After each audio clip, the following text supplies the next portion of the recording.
Do you guys remember those Shinzo Abe memes from back in the day?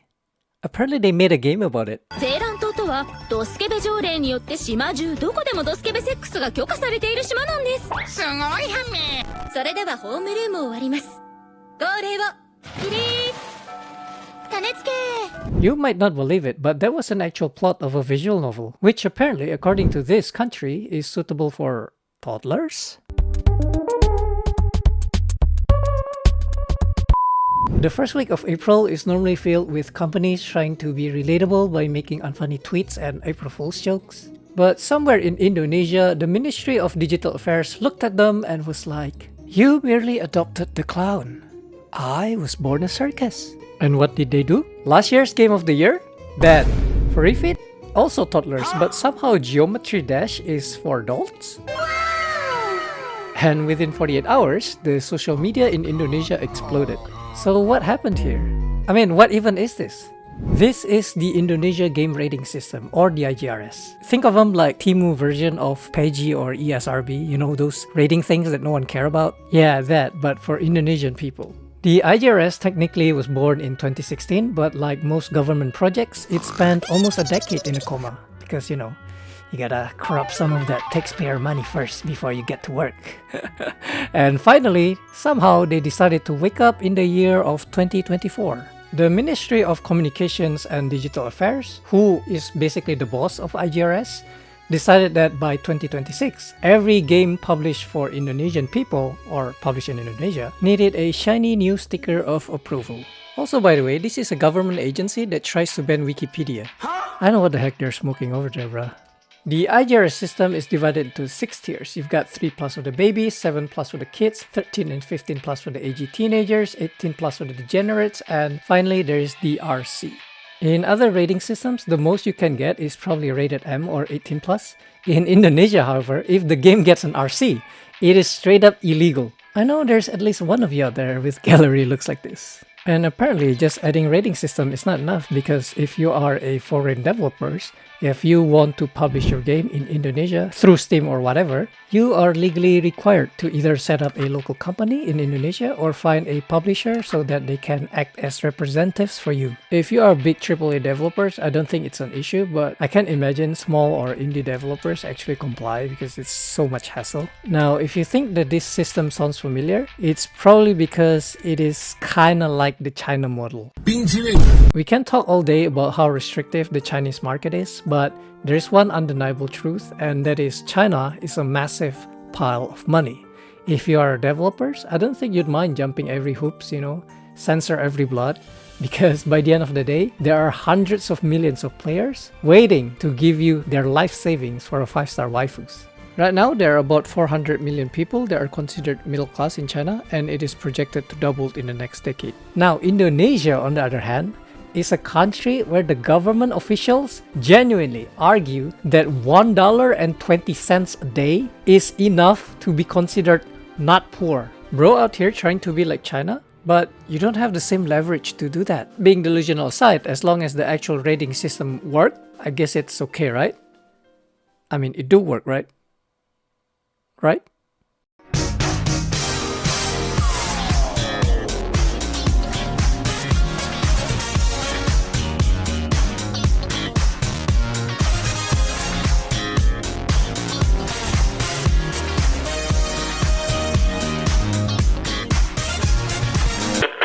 So the rating system got such a huge backlash, I mean obviously, in social media that the ministry had to release like a statement saying that, guys, it's not our fault, it's Steam's fault. So basically what happened was that the integration on Steam was so rushed and so poorly communicated that if Steam couldn't find a specific IGRS ratings for the game, which, spoiler alert, it's like majority of them because, I mean, Steam has over 100,000 games, right? The IGRS, until today, they only have officially rated barely 1,000 games across all platforms, so including mobiles, etc. So obviously it's not gonna cover the whole Steam. And when Steam couldn't find the IGRS rating, the games just defaulted to whatever it is the developers say they are. The developer of Nakitashi. We are definitely 3+, bro. We are definitely 3+. Okay, if the rating errors in Steam, we could kind of say that it's due to automations, even though I think it's pretty much incompetence, to be honest. But at least we can say that it's not actual logical flaw in the actual rating system itself, right? So what about the ratings that was manually reviewed by humans? So in order to be categorized into different age tier, the IGRS uses 9 content classification. On paper, it looks like a pretty standard race. We got your horror, online interactions, character appearance, which is how much skin is too much skin, violence and blood, languages, and the 18 plus categories, which is drugs and gambling, with sexuality and pornography basically straight up restricted or banned. In the official IGRS websites, if you search for a game and it does not come up, it could either be the game itself is not rated, or they did rate it but it's just hidden from the public. Such example for the latter would be Balatro. If you haven't got the chance to play it, Balatro is basically a poker-themed roguelike card games. That's the best I can describe it. But basically you aren't playing against other humans, so it's a single player game, and obviously it does not involve real money. So in a sense, it's kind of like solitaire. Well, it does not play like a solitaire, but I mean, these days people even call Yu-Gi-Oh! Solitaire. Like for example, if you go first, you open a full combo and your opponent does not have interactions, you are basically playing by yourself. And at that point, it's solitaire. So using access to the IGRS public API, the guy who made his own front end found out that the IGRS did indeed rated Balatro, and it was classified as RC, so not suits for distribution. If we looked at the tag that the IGRS provided, the DICE logo means that the game either has gambling or gambling simulation, which I'm seriously confused because, in my opinion, loot boxes is closer to gambling than what Balatro is. If you really want to nitpick, I guess you can kind of say that, yeah, but Balatro uses poker mechanics as gameplay, but that still does not fit the actual description of gambling whatsoever though. Or maybe the imagery is an issue because Balatro do uses regular playing cards. But if that is the case, should then the IGRS classify regular solitaire as gambling as well? Should the country also now ban the productions and distribution of the physical playing cards because it constitutes like gambling simulations? Or how is it? I'm seriously confused, bro. But that is not all, because if you looked at the other logo that the IGRS tagged Balatro with, it is even crazier because they tagged them with pornography. I'm seriously baffled with this one because I'm not sure what's sexual about playing cards.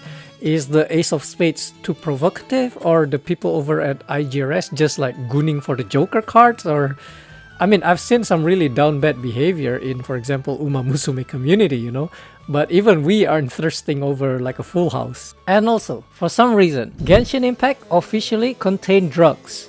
Now look, if this were a standard JRPG where you are chugging potions and some questionable herbs to heal your MP or whatever, I could somewhat see the regulators would like squint their eyes and say, yeah, that's definitely the depictions of drug use. But you know, Genshin does not even have potions, bro.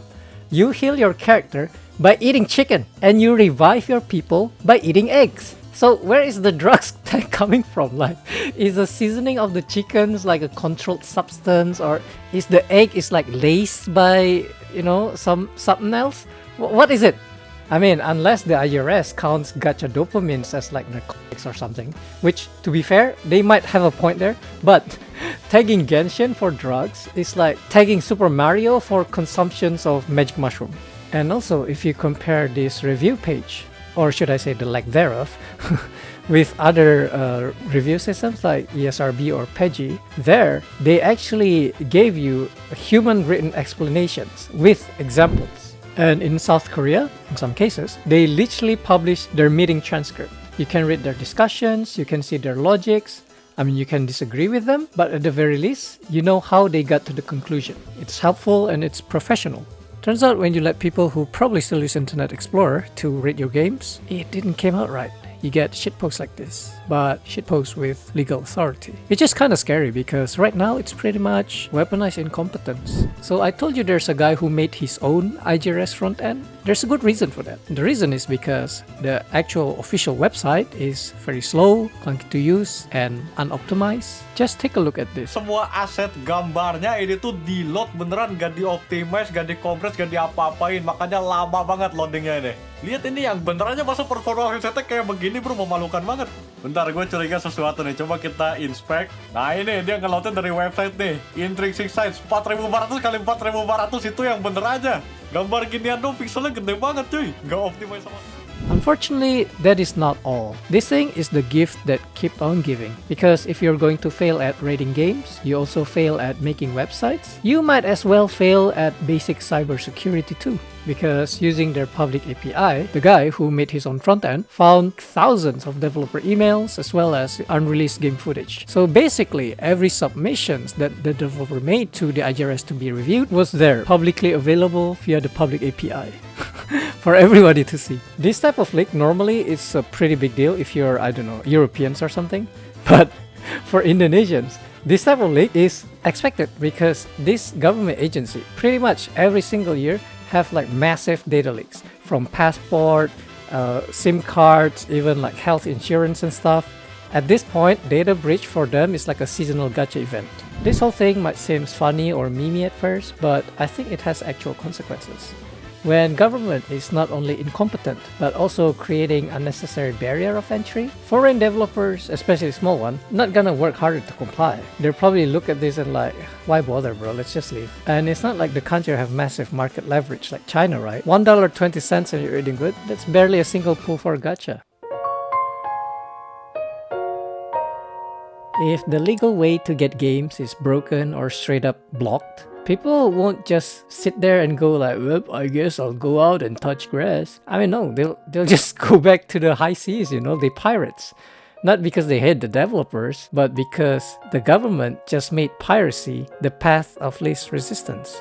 And when that cycle starts, it's very difficult to stop. It becomes a feedback loop that make Indonesia an undesirable market to sell to. And at that point, the biggest victim wouldn't be Valve, or certainly it wouldn't be some billionaire CEO in Tokyo. It's the local developers, you know, the guy in Bandung, Jakarta, or Yogyakarta trying to make something actually work, because you can't really build a local game industry without having a local paying audience. It just doesn't work like that, especially when the government has effectively trained the audience into pirates. And at that point, you're not regulating the market anymore, you're straight up killing it, effectively ensuring the country remains as consumer market-only nations that never move up the chain to become a creator.